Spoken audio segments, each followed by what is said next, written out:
Mesdames et messieurs, bonjour, bienvenue dans votre numéro de Fact et Show. Aujourd'hui, nous allons vérifier une information qui porte sur la perte du goût et de l'odorat, un des symptômes de la COVID-19. Manger de l'orange brûlée avec du sucre brun peut-il aider à retrouver l'odorat et le goût perdu suite à une infection de la SARS-CoV-2? Une vidéo tente de le faire croire sur le TikTok.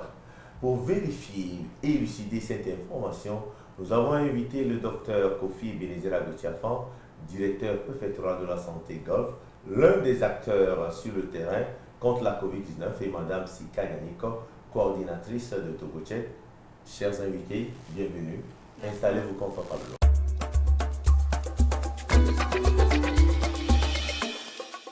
Du jour, Sika, et il y a une recette miracle, hein, qu'on vante sur le TikTok. Est-ce que tu peux revenir sur cette recette? La vidéo a été partagée sur TikTok le 10 décembre 2020 par Kemar.l. et cet internaute recommande de brûler une orange sur une flamme jusqu'à ce que le fruit soit carbonisé. Laisser un peu refroidir, enlever la peau carbonisée, écraser l'orange cuite, puis ajouter 2 cuillerées à café de sucre brun. Une fois le fruit consommé chaud, attendre environ 1 heure pour récupérer le goût et l'odorat. Et d'après vos recherches, qu'en est-il exactement? Selon Dr Bozena Robel, otorhinolaryngologiste aux États-Unis, il est peu probable que ce remède inverse la perte de goût induite par la COVID-19.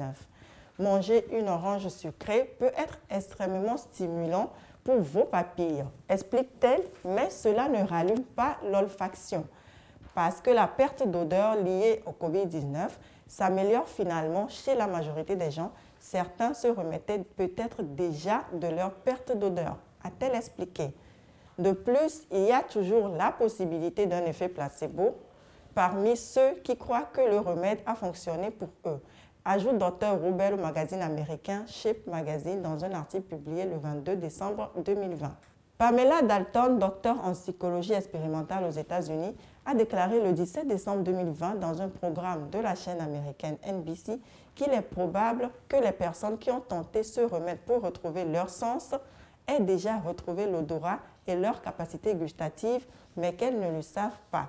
Selon un article mis en ligne le 27 décembre 2020 par le quotidien américain USA Today, il n'y a aucune preuve suggérant que manger une orange brûlée et du sucre brun ravivera vos sens après avoir été testé positif à la COVID-19.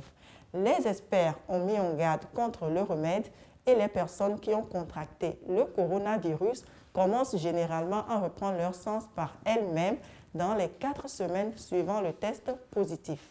Docteur Agoutiafan, depuis mars 2020, vous êtes dans l'arène et vous êtes au front pour lutter contre la COVID-19. Est-ce que depuis là, vous avez quand même eu vent de cette recette? Manger de l'orange brûlée ajoutée avec du sucre brun peut-il donner du goût et de l'odorat à une personne contaminée par le virus du SARS-CoV-2? Je voudrais vous dire que la perte de goût, la perte de l'odorat ne sont pas apparus uniquement dans le cadre de la Covid. C'est quand même des signes bien connus dans beaucoup d'autres maladies. C'est des signes qui peuvent apparaître lorsqu'il y a par exemple un traumatisme crâno-encéphalique, c'est-à-dire survenu souvent au cours d'un accident de la voie publique où la personne a un traumatisme au niveau du crâne. Si la zone du cerveau qui contrôle le goût et l'odorat, cette zone est atteinte, et effectivement, vous allez voir que cette personne va perdre le goût et l'odorat pendant assez longtemps. Nous avons même d'autres maladies qui peuvent entraîner cela, et d'autres situations aussi qui peuvent entraîner cela. Il y a même l'âge. Lorsque l'âge avance, à partir de 60 à 70 ans, on peut aussi avoir une diminution de tous ces éléments-là. Alors, ça veut dire que c'est des signes aussi vieux que le monde. Est-ce que ça veut dire que cette recette-là, elle est aussi vieille que le monde et on n'a jamais entendu parler? Point d'interrogation. Arrivons maintenant au cas concret lié à la COVID. C'est vrai que la particularité de la survenue de ces signes, c'est-à-dire la perte de goût et de l'odorat, dans le cas de la COVID, la survenue est en général brutale. C'est-à-dire, c'est du jour au lendemain que ces signes surviennent de façon brutale. Ce qui, quand même, est assez particulier dans Covid, ce que nous ne trouvons pas dans les autres maladies virales. C'est assez particulier pour Covid. C'est pour ça que nous les classons parmi les signes pathognomoniques. C'est-à-dire, quand vous trouvez ces signes-là, il y a 99% de chances que cette personne fait Covid en dépit des autres signes qui peuvent apparaître ou non, la fièvre et autre chose. Alors, qu'est-ce qui arrive? C'est que le virus va se loger dans des cellules olfactives ou dans des cellules neurologiques qui puissent contrôler soit le goût ou l'odorat. Donc, en colonisant ces cellules-là, le virus de Covid diminue la sensibilité de ces nerfs qui contrôlent. Donc, c'est juste ça. Alors, vous devez comprendre qu'en ce moment précis, alors, l'homme, lorsque le virus va quitter cette zone-là, éventuellement, le goût et l'odorat peuvent apparaître. Sachant très bien qu'on peut avoir une perte totale ou une perte partielle et en général, nous disons que la perte totale du goût, on appelle l'ageusie, ça c'est la terminologie que nous utilisons dans le domaine médical, et la perte de l'odorat, nous l'appelons anosmie si elle est totale ou bien hyposmie si elle est partielle. Donc voilà à peu près ce que je pouvais dire. Et quand vous comprenez très bien, vous devez savoir que non, cette recette-là ne peut pas agir sur la réapparition ou l'apparition du goût ou de l'odorat. Docteur Tiafan, vous qui êtes directeur préfectoral de la santé Golfe, certainement que sur les 7 communes que vous couvrez dans le Golfe, vous avez eu à vous confronter aux malades qui ont perdu le goût et l'odorat. Comment les avez-vous soignés? Oui, en général, lorsque cela apparaît, la guérison est spontanée. Dans la grande majorité des cas, la guérison est spontanée. La durée ou la persistance de ces signes peut aussi varier d'un individu à l'autre. En général, on les classe entre 2 semaines et des mois. C'est vrai, ça peut aller à 1 mois ou plusieurs mois selon chaque individu. Il est vrai que lorsque ça apparaît, ça peut créer, comment on appelle, du stress à la personne parce que tantôt la personne avait le goût, n'a plus le goût ou l'odorat, ça peut créer des stress. En ce moment-là, on fait intervenir des psychologues qui peuvent aider cette personne. Nous faisons aussi ce que nous appelons en général une rééducation au niveau du goût ou bien au niveau de l'odorat. En général, lorsque nous parlons du goût, le goût sucré ou le goût salé en général ne se perd pas facilement. Mais c'est les arômes qu'on perd. Et quand les arômes sont perdus, vous allez voir qu'au niveau du goût, nous avons l'impression que c'est le goût, mais c'est plutôt l'odorat. La partie du cerveau qui contrôle le goût et l'odorat, cette partie-là, c'est la même partie qui fait les choses. C'est pour ça que lorsque nous avons souvent un des problèmes, l'autre est à côté et souvent il marche de pair ces 2 problèmes-là. Alors, lorsque ces problèmes surviennent, étant dans le domaine, nous rassurons le patient pour lui dire que non, lorsque la guérison va revenir, lorsque le virus va quitter cette zone-là, alors la personne peut retrouver facilement le goût et l'odorat. Et c'est ce que nous avons dans la grande majorité des cas, sachant que 20% des cas de Covid peuvent avoir cette maladie. Donc, nous connaissons très bien ces signes et nous savons très bien que l'évolution naturelle en général se fait sans trop de problèmes. C'est que dans les cas vraiment sévères que nous faisons cette rééducation-là en mettant un accent particulier sur des aliments sucrés, des aliments salés et aussi, surtout, la chaleur et le froid aident beaucoup à retrouver dans cette rééducation, à retrouver rapidement le goût et l'odorat. Donc vous voulez nous dire qu'il n'y a pas de médicament? Donc il n'y a pas un médicament classique précis pour amener la personne à retrouver le goût dans le cas de Covid. Mais je disais entre-temps que dans d'autres maladies, les accidents de la voie publique, nous avons même certains effets secondaires des médicaments qui peuvent entraîner ça. On a toute une panoplie de causes. Dans ces cas bien précis, bien connus, bien structurés, il y a des traitements spécifiques à la maladie causale, la maladie qui est à la base de ça. Lorsqu'on traite cette maladie, alors on retrouve facilement le goût et l'odeur. Et alors, Sika, dans vos recherches, est-ce que vous avez retrouvé, à part l'orange brûlée mélangée avec du sucre brun, d'autres recettes n'est-ce pas, qui peuvent redonner du goût et de l'odorat à celui qui l'a perdu. Pour professeur Stéphane Hans, chef de service ORL à l'hôpital Foch en France, la perte d'odorat est souvent associée à la perte de goût dans 80% des cas. Il conseille à ses patients de travailler leur sens pendant les repas, de manger des aliments qui ont un goût sucré ou salé et de prendre le temps de mâcher. Lorsque l'odorat peine à revenir, il conseille de contacter un médecin pour entreprendre une rééducation olfactive.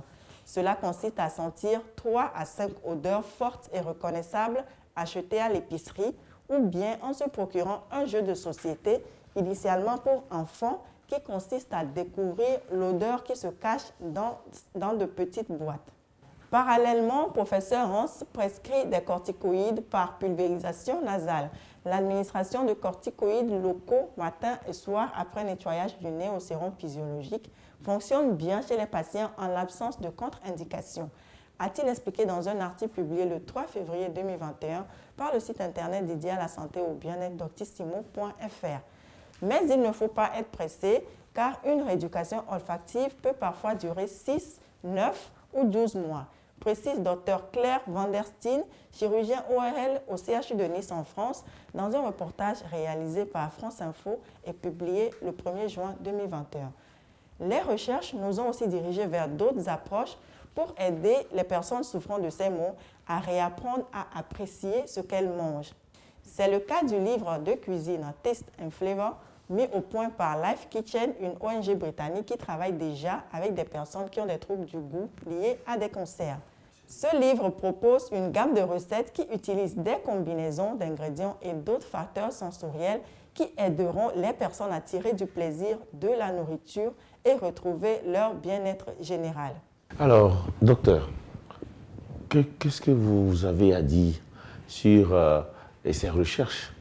Oui, vous allez voir qu'il y a un élément commun entre les résultats des recherches de SICA et ce que l'internaute a publié. C'est le côté chaleur de la chose et le côté sucré de la chose. Tout à l'heure, je l'avais dit que même si on perd le goût en général, le sucré ou le salé est maintenu dans une forte proportion de cas. Et aussi, dans la rééducation, on fait intervenir quoi? La température. Ça peut être le froid, ça peut être le chaud. Alors, notre internaute, il a publié quoi? Il a publié de l'orange. On sait en général que l'orange est sucré. Il a publié quoi? De l'orange chauffée. Donc, j'ai fait intervenir tout à l'heure la chaleur. Alors, cet internaute-là, peut-être en utilisant cette recette-là, il a pu peut-être retrouver son goût ou, comment on appelle, et puis son odorat. Ce n'est dû à rien au fait que c'est de l'orange chauffé, mais c'est l'élément chaleur et l'élément sucre qui est dedans, qui est bien connu, qui a pu engendrer cela. Mais le problème chez lui, c'est qu'en général, dans le cosmétique, on a ce qu'on appelle les huiles essentielles. Et la grande majorité des huiles essentielles sont extraites à travers les enveloppes des oranges. Alors, qu'est-ce que cela peut entraîner quand on sait que c'est beaucoup plus utilisé dans le cosmétique et chauffer ces huiles et maintenant les ingurgiter quand on sait que ce qui rentre dans l'intestin grêle, dans le tube digestif, c'est très très difficile de le faire ressortir. Alors cet internaute, nous pensons qu'il n'a pas fait assez de recul, qu'il n'a pas eu assez de recul, qu'il n'a pas fait assez d'expérience. Il a peut-être expérimenté quelque chose qui a marché, sachant même que si on n'expérimente rien, la guérison peut être naturelle lorsque l'étape de maladie va passer. Alors, il a pris cette seule expérience pour en faire, comment on appelle, une rebelle qu'il est en train de publier. C'est assez dangereux. C'est bien connu, c'est bien structuré. Nous avons les normes standards. Lorsque nous voulons faire la promotion d'un produit, d'un médicament dans la santé, il faut suivre forcément un certain nombre d'étapes qu'on connaît classiquement, qui sont les 4 grandes étapes que nous n'avons pas vues à travers ces vidéos. C'est très dangereux de suivre cette personne quand on n'a pas fait assez d'expérience sur la chose. Et docteur, nous sommes en période fin d'année. Qui dit fin d'année, dit réjouissance, dit regroupement. Maintenant, quelles sont les recommandations que vous pouvez faire à l'endroit de la population en cette période de Covid? Oui, les recommandants n'ont pas du tout évolué, hein. C'est les mêmes. Seulement, nous sommes en train de remarquer maintenant qu'il y a une certaine légère remontée des cas actifs encore, où actuellement on dépasse les 200 cas actifs. Il y a eu quelques moments, on était en bas d'une dizaine. Maintenant, nous sommes allés jusqu'à plus de 200 cas actifs. La lecture qu'on peut faire de ça, c'est que la maladie circule encore. Et vous l'avez dit, nous sommes en période de fin d'année où les regroupements en masse peuvent encore revenir. Et c'est surtout dans ces moments-là que la maladie peut encore circuler grandement. Alors, ce que nous devons faire, c'est de nous ressaisir très tôt, dès maintenant. Dire que les armes efficaces que nous avons contre ce virus commencent maintenant par la vaccination. Nous devons nous vacciner complètement en masse. 2, nous devons appliquer les gestes barrières de façon rigoureuse et suivre tout ce que l'autorité nous dit. Pour ces gestes barrières, si vous me permettez de les répéter, c'est d'abord le port de cache-nez, c'est la distanciation physique ou sociale, le lavage rigoureux des mains, éviter de se toucher. Ben voilà quelques-uns que je pouvais éventuellement dire. Donc, continuons par les appliquer de façon rigoureuse si nous voulons effectivement fêter les fêtes de fin d'année en toute sérénité. Nous sommes arrivés à la fin de ce Fact Show. Nous disons merci au docteur Kofi Ebenezer Agwetiafan, directeur préfectoral de la santé Golfe. Merci à Mme Sika Nyanikor, coordinatrice de Togotek. Merci aussi à vous, chers invités qui nous avez suivis et qui, chaque fois, demandent à nous écouter encore. Merci de suivre les recommandations. À nous revoir à très bientôt. Surtout, protégez-vous, portez les masques et respectez les mesures barrières et vaccinons-nous massivement. Et on se voit à très bientôt.